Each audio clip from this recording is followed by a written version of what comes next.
Saya atas nama Lojali Muri, mahasiswa dari Universitas Pembangunan Indonesia Manado, Fakultas Keperawatan, kelas A5 Keperawatan semester 1. Tujuan saya dalam pembuatan video kali ini untuk memenuhi salah satu tugas mata kuliah dari konsep dasar keperawatan 1 oleh Nurse Fania Tampilang Escape MKes. Dan dengan topik yang akan saya jelaskan yaitu tentang prinsip-prinsip legal dalam praktik keperawatan. Yang pertama, pengertian prinsip-prinsip etis dalam keperawatan. Etika merupakan kata yang berasal dari bahasa Yunani yaitu ethos, yang berarti kebiasaan atau model perilaku atau standar yang diharapkan dan kriteria tertentu untuk sesuatu tindakan. Dapat diartikan segala sesuatu yang berhubungan dengan pertimbangan pembuatan keputusan, benar atau tidaknya suatu perbuatan. Etika merupakan pengetahuan moral atau susila, falsafah hidup, kekuatan moral, sistem nilai, kesepakatan, serta himpunan hal-hal yang diwajibkan, larangan untuk suatu kelompok atau masyarakat dan bukan merupakan hukum atau undang-undang. Yang kedua, isi prinsip etis dalam keperawatan, yaitu prinsip keperawatan yang aman memerlukan pemahaman tentang batasan legal yang ada dalam praktik perawat. Sama dengan semua aspek keperawatan, pemahaman tentang implikasi hukum dapat mendukung pemikiran kritis perawat. Perawat perlu memahami hukum untuk melindungi hak kliennya dan dirinya sendiri dari masalah. Perawat tidak perlu takut hukum, tetapi lebih melihat hukum sebagai dasar pemahaman terhadap apa yang masyarakat harapkan dari penyelenggara pelayanan keperawatan yang profesional. Yang ketiga, isi dari prinsip-prinsip legal dan etis, yaitu yang pertama, autonomi atau otonomi. Prinsip otonomi didasarkan pada keyakinan bahwa individu mampu berpikir logis dan mampu membuat keputusan sendiri. Orang dewasa dianggap kompeten dan memiliki kekuatan membuat sendiri, memilih dan memiliki berbagai keputusan atau pilihan yang harus dihargai oleh orang lain. Prinsip otonomi merupakan bentuk respek terhadap seseorang atau dipandang sebagai persetujuan tidak memaksa dan bertindak secara rasional. Otonomi merupakan hak kemandirian dan kebebasan individu yang menuntut pembedaan diri. Praktik profesional merefleksikan otonomi saat perawat menghargai hak klien dalam membuat keputusan tentang perawatan dirinya. Yang kedua, benevolence atau berbuat baik. Benevolence berarti hanya melakukan sesuatu yang baik. Kebaikan memerlukan penjagaan diri dari kesalahan atau kejahatan, penghapusan kesalahan atau kejahatan dan peningkatan kebaikan oleh diri dan orang lain. Terkadang dalam situasi pelayanan kesehatan terjadi konflik antara prinsip ini dengan otonomi.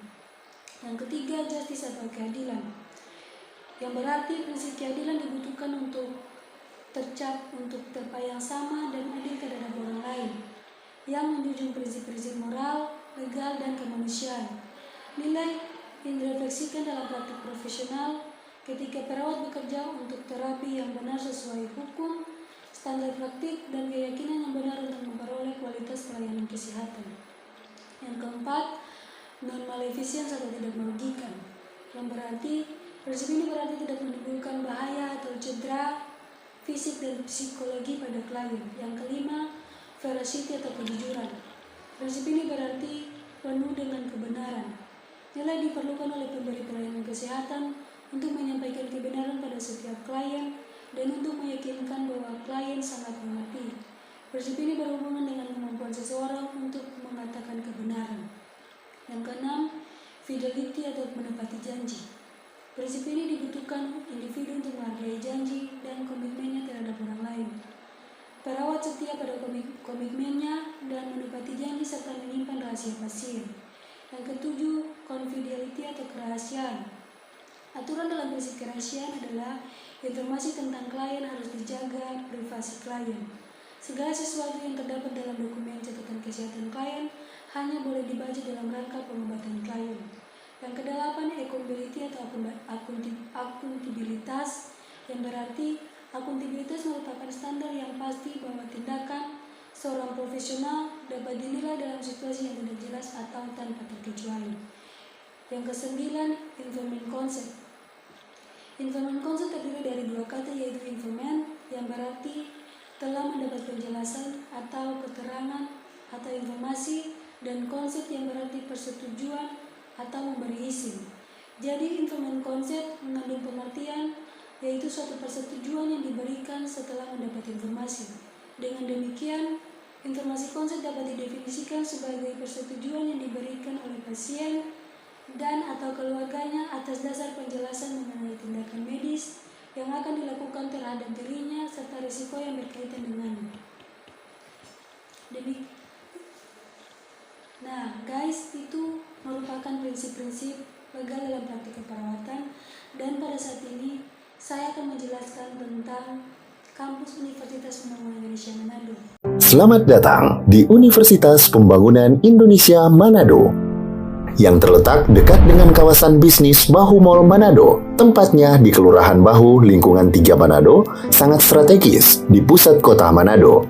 Dibangun di atas lahan seluas 2,5 hektar, Universitas Pembangunan Indonesia Manado berdiri megah dengan ruangan 7 lantai, terdiri dari ruangan kelas, ruangan kantor, perpustakaan, laboratorium komputer, laboratorium keperawatan, pengadilan semu, dan laboratorium bahasa, kantin, serta rooftop di lantai atas.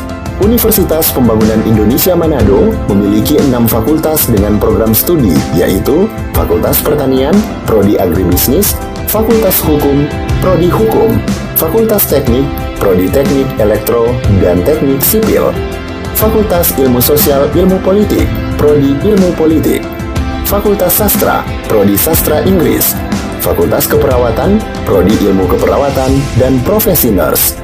Didukung oleh sumber daya manusia yang berkompeten dan tersertifikasi, Universitas Pembangunan Indonesia Manado memiliki dosen dan tenaga kependidikan dengan latar belakang S2 dan S3 lulusan dalam dan luar negeri. Proses belajar mengajar dilaksanakan dengan teknologi informasi merujuk perkembangan dunia modern saat ini, dilakukan dengan sistem e-learning dan sistem ujian online atau ULAIN. Hasil tracer student Universitas Pembangunan Indonesia Manado dan fakultas menyebutkan lulusan UNPI sudah tersebar di dalam dan luar negeri.